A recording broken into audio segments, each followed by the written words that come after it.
ये माँ हमारी बीमार चल रही है, दुखी भी चल रही है, और उसके दुखी होने का कारण है कि इस माँ के लिए जिसके बच्चे किसान भी हैं और सरहद पे खड़ा जवान भी है, ना वो महफूज है, ना किसान महफूज है, ना देश का श्रमिक महफूज है, ना युवा महफूज है। कि अगर जिंदगी आंसुओं में सरोबोर ना हो तो वित्त मंत्री कॉर्पोरेट की उतनी ही चिंता करें जितनी आम आदमी की होनी चाहिए। महंगाई की चर्चा तेरा मेरा के डिबेट में ना हो, महंगाई की चर्चा हो कि गरीब की थाली में महंगाई का असर क्या है, रोटियां कितनी कम हो रही है, सब्जी कौन सी गायब हो रही है, लंबी चौड़ी मस्जिद मंदिर। सर ये रोजगार का पर्याय नहीं हो सकता, ये रोजगार का कतई पर्याय नहीं हो सकता है, क्योंकि ये सरकार आंकड़ा प्रबंधन में माहिर है। सर जो वाला आंकड़ा पसंद आता है वो ले लेती है, बाकी कहती है तो गलत है, ये तो हमें बदनाम करने की साजिश है।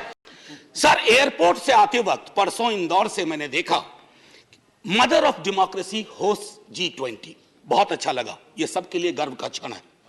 लेकिन सर ये मां बीमार चल रही है, ये मां हमारी बीमार चल रही है, दुखी भी चल रही है, और उसके दुखी होने का कारण है कि इस मां के लिए जिसके बच्चे किसान भी हैं और सरहद पे खड़ा जवान भी है, ना वो महफूज है, ना किसान महफूज है, ना देश का श्रमिक महफूज है, ना युवा महफूज है।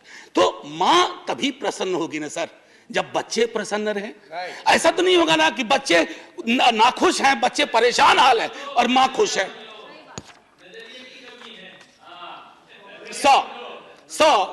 मैम फाइनेंस मिनिस्टर कार चलाती होंगी या कार में बैठती होंगी। सर कार में एक रियर व्यू मिरर होता है जिसमें अक्सर ये लिखा रहता है objects in the mirror are closer than they appear. तो मैं अपनी 3-4-5 मिनट में मैं उन ऑब्जेक्ट्स का जो सब्जेक्ट से है उस मिरर पे मैं कहूंगा कि मैं माननीय वित्त मंत्री साहिबा को आपके माध्यम से रियर व्यू मिरर में जो वो कुछ चीजें नहीं देख पा रही हैं या उन्हें देखने नहीं दिया जा रहा है उस पर मैं सदन का ध्यान आकृष्ट करूं।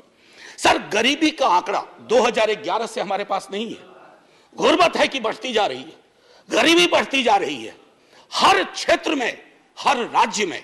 आप देखेंगे सर, घड़ी मत देखिए, अभी हाथ जोड़ रहा, आप घड़ी देखते हैं मेरी बूढ़ी घड़ी आनी शुरू हो जाती है। सर मैं ये कह रहा हूं कि गरीबी को लेकर के कल भी एक सदस्य, सीनियर सदस्य हैं, यहां भले सीनियर ना हो, बिहार के बहुत सीनियर हैं, उन्होंने जब गरीबी से ऊपर उठाने की बात कही तो सारे वो आंकड़े दिए जो 2005-6 वाले थे। खैर बहरहाल मैं छोड़ता हूं उस बात को। सर कॉर्पोरेट को रियायत से मुझे कोई विभेद नहीं है, हमारे कई साथियों ने उस पर तंज किया, व्यंग किया, लांछन लगाए, मैं वैसा कुछ नहीं करूंगा। मेरा मानना है कि अगर जिंदगी आंसुओं में सरोबोर ना हो तो वित्त मंत्री कॉर्पोरेट की उतनी ही चिंता करें जितनी आम आदमी की होनी चाहिए। आम आदमी से मेरा ताल्लुक आम आदमी पार्टी से नहीं है, आजकल बड़ा मुश्किल हो गया, आम आदमी बोलो तो लोग पार्टी समझ जाते हैं, दोनों में बड़ा फर्क है सर।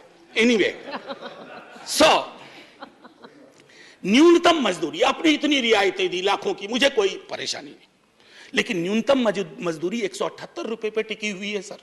$2 या $2.25, क्या ये उचित है इस देश में? क्या ये उचित है? मैं आपके और सदन के विजडम पे छोड़ता हूं। महंगाई के आंकड़े की जब बात होती है, तेरे वाले में ऐसा था, मेरे वाले में ऐसा था, सर ये नहीं होना चाहिए। महंगाई की चर्चा तेरा मेरा के डिबेट में ना हो, महंगाई की चर्चा हो कि गरीब की थाली में महंगाई का असर क्या है, रोटियां कितनी कम हो रही है, सब्जी कौन सी गायब हो रही है, दाल कितनी पतली हो रही है, ये होती है महंगाई की बात। ये नहीं होती है कि तुम्हारे टाइम में इन्फ्लेशन इतना था।